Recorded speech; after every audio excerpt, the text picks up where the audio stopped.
அதே போல ரமலான் மாத நோன்பினுடைய சிறப்பை பற்றி இன்னொரு இடத்தில் நபி ஸல்லல்லாஹு அலைஹி வஸல்லம் அவங்க நமக்கு சொல்லி காட்டுறாங்க.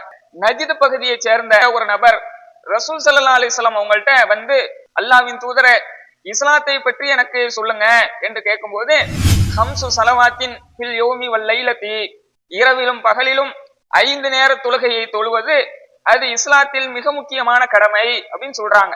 அப்ப அவர் கேட்கிறாரு, இது அல்லாத தொழுகையின் மீது கடமையா என்று கேட்கும்போது, லா இல்லான் தத்தவ, இது அல்லாத கடமையான தொழுகை வேற எதுவும் இல்லை, நீயாக உபரியாக செய்தாலே தவிர அப்படின்னு சொல்றாங்க. பிறகு சியாமு ரமலான், ரமலான் மாதத்து நோன்பு வைப்பது கடமை என்று சொல்றாங்க.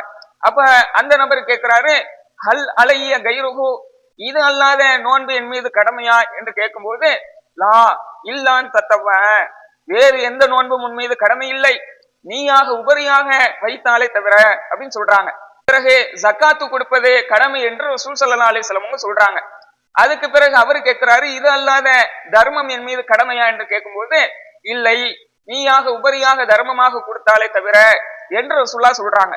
பிறகு அந்த சஹாபி என்ன பண்றாங்கன்னா, வல்லாஹி லா அஸீது அலா ஹாதா வலா அன்குசு, அல்லாஹ்வின் மீது சத்தியமாக நீங்கள் சொன்ன இந்த வணக்கத்தை விட நான் கூட்டவும் மாட்டேன் குறைக்கவும் மாட்டேன் அப்படின்னு சொல்லிட்டு போறாரு.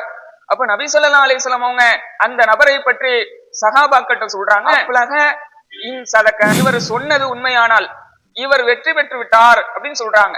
அப்போ இந்த செய்தி மூலமாக இஸ்லாம் நமக்கு எதை சிறப்பித்து காட்டுகிறது என்றால், இஸ்லாத்தில் மிக முக்கியமான கடமையாக தொழுகை, நோன்பு, ஜக்காத்து, இதை நாம் தவறவிடாமல் செய்யும் போது நமக்கு சொர்க்கம் நிச்சயம், மறுமையில வெற்றி நிச்சயம் என்பதை இஸ்லாம் நமக்கு அழகான முறையில சொல்லித் தருவதை பார்க்க முடிகிறது.